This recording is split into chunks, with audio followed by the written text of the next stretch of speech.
It's September 2024 and I'm rooting around in my attic looking for something, and there they are, in an old box tucked away behind a bunch of junk, my old childhood Pokemon cards. It's a tale as old as time, a typical millennial looking through an old cupboard, wardrobe, attic, that kind of thing, and rediscovering the old Pokemon cards and getting swept back up by all the nostalgia. And here we are 18 months later, and I'm trying to set up my own Pokemon card business and making social media content about it. So introductions first, I'm Cal, welcome to the channel, and in January 2026 this year, I decided to try my hand at starting my own Pokemon card business. So it has already gone live, but I have been tracking the progress on that other social media app, the one that is the same as the sound a clock makes. So if you want to go and check that out and follow me over there, feel free. But I want to start posting on YouTube where we can spend a bit more time talking about the details, because on the short form content, you have to skip out quite a lot just to keep those videos quite tight. But before we get into the business stuff, a little bit of background about myself and why I'm doing this. So when I did rediscover my old Pokemon cards in the attic in September 2024, the first thing I did obviously is get on Google, get on YouTube and start looking them up. How much are they worth? Is this still a thing? Blah, blah, blah, blah, blah.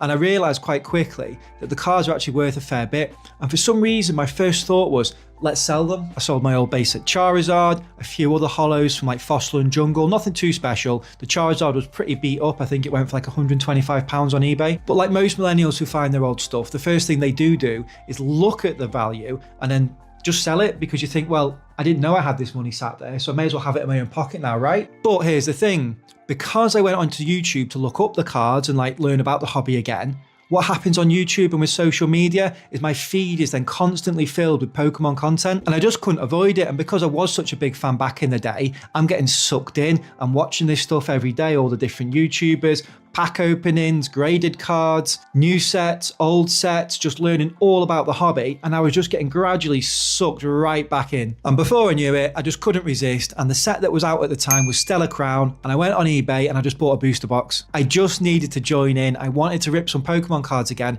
like I used to do when I was 11 years old back in 1999. But this is the bit that sucked me in. I bought that Stellar Crown booster box, didn't know what I was doing.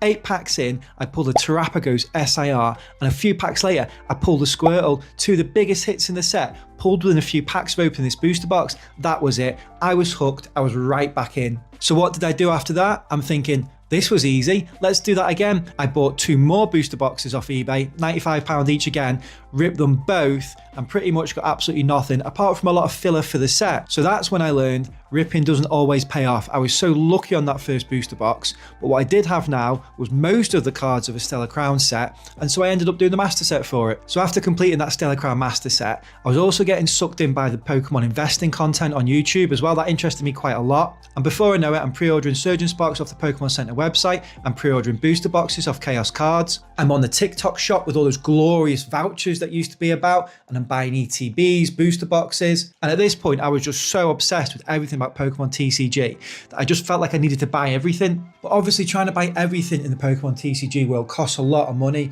So I soon quickly realized that on the TikTok shop with all those vouchers, I could then resell this stuff on eBay, make a bit of that money back, and then use that to buy the stuff that I did want to collect. So yes, effectively, I was a dirty scalper, but I didn't realize it at the time. I didn't realize that was a thing. I just thought I found a cool way to make a bit of extra money on the side. I enjoyed the process of selling on eBay. It became a bit of a hobby. And I think in these first 4 months, I made about £1,000 reselling on eBay. You should see some of the stuff that I sold on for how much. Obsidian Flames booster boxes for like 105, Twilight Masquerade for 115, Paldean Fates ETBs for about £32. Honestly, just kill me now. Just kill me now.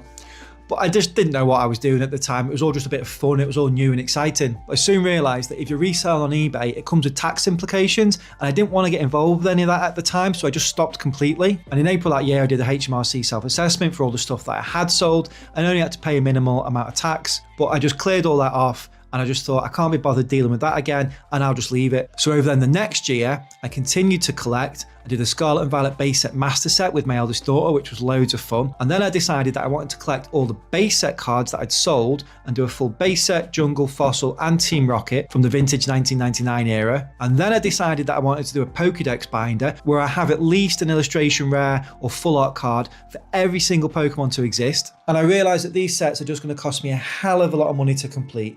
So I thought to myself again, why not get back on the eBay selling trade, but do it legitimately, set up a business, do all the tax and all the finances above board and properly, and just see how it goes and see if I can use that money from eBay selling, from selling singles and graded cards. I don't want from this eBay business to end up setting up my own store or go full time. I've got a good job that I'm happy with. It's just a little bit of hobby selling on the side, but done above board and all financially correct.